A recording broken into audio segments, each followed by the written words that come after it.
Hey guys, Sure Shot Midget here. So I'm going to be doing a field review, I guess you could say, outdoors review, whatever, on a KWA USP 45 tactical. So I'm just going to be shooting out here in the woods. All the brush is grown. There's water in the pond now, so you know bugs are just eating at me. So I apologize. And there's weed whacker and stuff, and I can't do this in my house right now because people are just being too noisy. So the gun here will come with your KWA standard hop-up tool, a little bottle of lubricant. It'll come with a little bottle of 0.2 gram BBs, which are high quality, but you need to use like at least 2 5s in these KWA guns, and most pistols I recommend, most anything.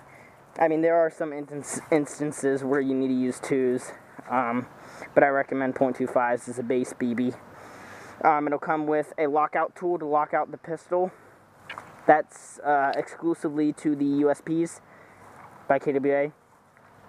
I don't think other USPs do that, but the only other USPs out there that I've seen are KJW, and those are actually discontinued. And then you get a magazine, which these magazines are nice. It holds 25 rounds. I have 0.25s in here in propane. Holds 25 rounds. Like I said, KWA mags are really good, but they're like anywhere from like $35 to $55 for like the MP7 mags and LM4 mags. That's just a ridiculous price. I will never pay that much. This is a friend's gun. Wow, there's a lot of brush out there now. So I'm using propane, 0.25 gram BBs. It has a frame safety here. Up is safe, down is fire, and then all the way down is spring-loaded decocker. You have a frame slide lock that's only on one side, and this is the tactical version, so you get the high sights and the threaded barrel here, which is not standard 14mm threads. You get nice trademarks here on the frame. Well, right here they suck, so HK USP right here and right here. On the bottom trigger guard you get a warning. Here you get Heckler & Koch Germany. Here you get stupid white lettering, which previous owners tried to mark out. With Sharpie, it's stupid warnings about KWA, USA, it's stupid. HK USP Tacticals, Cal 6mm, which is stupid. That takes away from the realism, and you get some markings on the plastic barrel. The slide is metal, and the frame is metal. Your magazine catch is ambidextrous, it's metal. Your trigger's metal. Most of your internals are metal except your nozzle. The hop-up units I'm not a fan of. They're like, most of their pistols are like this now, and their buckings swell with lubricant when they get lubricant on them, and which is stupid because gas blowbacks need to be maintained, and it's stupid that you have to be very careful not to get lubricant on the hop-up. So let's go and shoot this. I have more BBs in my hand, so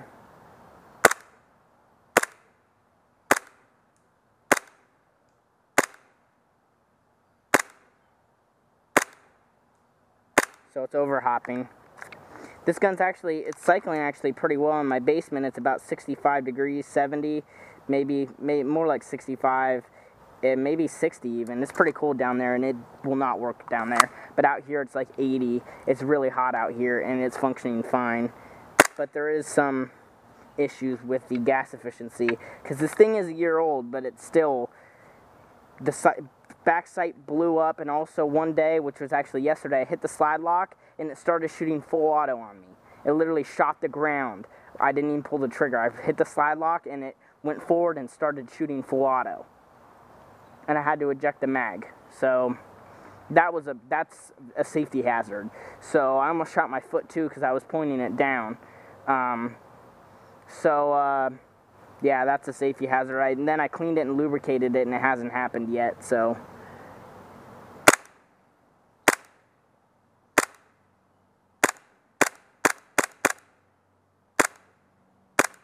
Consistency, not too good. So there, the last round, there was nothing in there, so I don't know if it didn't have enough gas to lock back on the actual last round or not.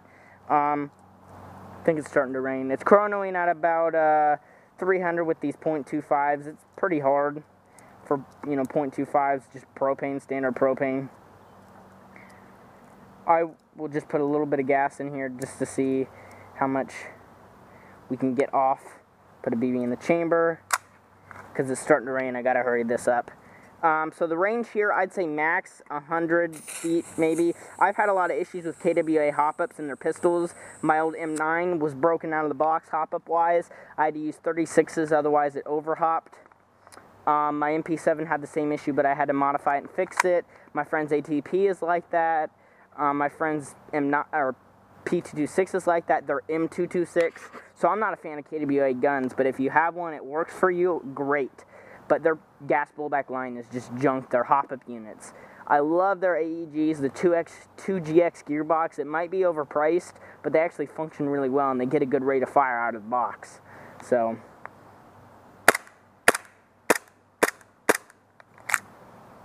okay, so the magazine lip did lock down. So that was kind of my fault. It's overhopping now. I wonder why I didn't mess with the hop-up.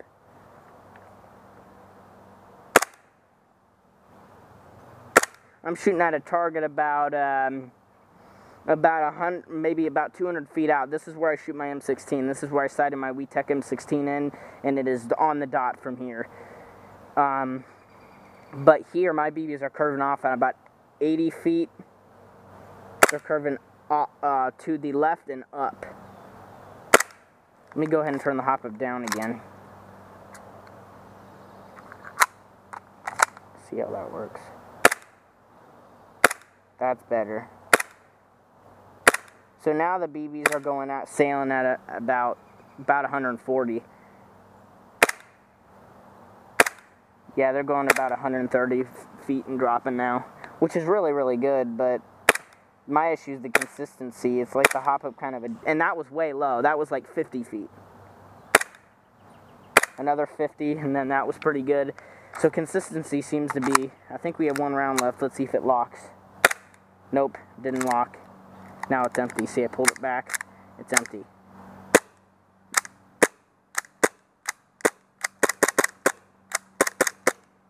Alright, well, this gun's not very consistent. So can I recommend it? I really don't. If you really want a good gas blowback pistol, and if you're a fan of USPs, KWA is really your only option. But if you just want a gas pistol in general that runs on propane, go get like a WeTech P226. They're like $80, $75, $80. Now they will have issues eventually. The parts are cheap.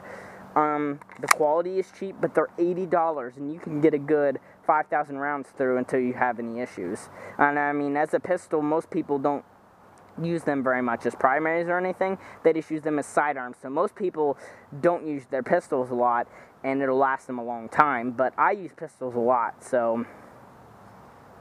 But I do have my WeTech P226. I replaced the frame with KJW, but the magazine is junk. My WeTech mag, it was really, really good when I first got it, but the efficiency is bad, and I think I have like a leak between my nozzle and the rubber on the magazine. So I think I'm just going to get a KJW CO2 mag, because I can get about one to two good mags off, but then the magazine just gets so cold that the gun freezes. So I've got to get a KJW CO2 mag. It's frogs. Here, I'll dry fire. See, now it's spraying out gas. Maybe there's too much gas in the mag. Same thing happens with my WeTech. There we go, that's a little bit better. But it's not locking back. Maybe because it got too frosted. Not sure. It's not locking back though. So, I hope you enjoyed this video, guys. Again, I really can't recommend this. This is like my field review. I apologize, it's not very in-depth, but I don't like it. I don't like their system. I really can't recommend it. But if you really want a USP, get one. I had a KWA USP compact that was cool, but it didn't function very well. It broke after about 3,000 rounds. The hop-up started overhopping like 100 feet. It was retarded. It just shot straight to the sky after about 2,000, 3,000 rounds. So, and my brother's USP compact, he got two. He got it used, but the trigger snapped in half. So, really don't recommend them. But if you really want a USP, it's really your only option. until WeTech comes out with one. I think Tokyo Murray, they came out with a USP-C recently, and I think they have a 45 already or something. So I just recommend going pick up a Tokyo Murray if you can. If you can't, KWA your next option if you're a fanboy of USPs. But otherwise, pistols I recommend. Most WeTech stuff because they're so cheap. And if you do have issues, upgrade to steel or Tokyo Murray or KJW compatible parts, because KJW parts are really good. And I recommend KJW guns. So I hope you enjoyed the video, guys. See you later. Wait. Lock back.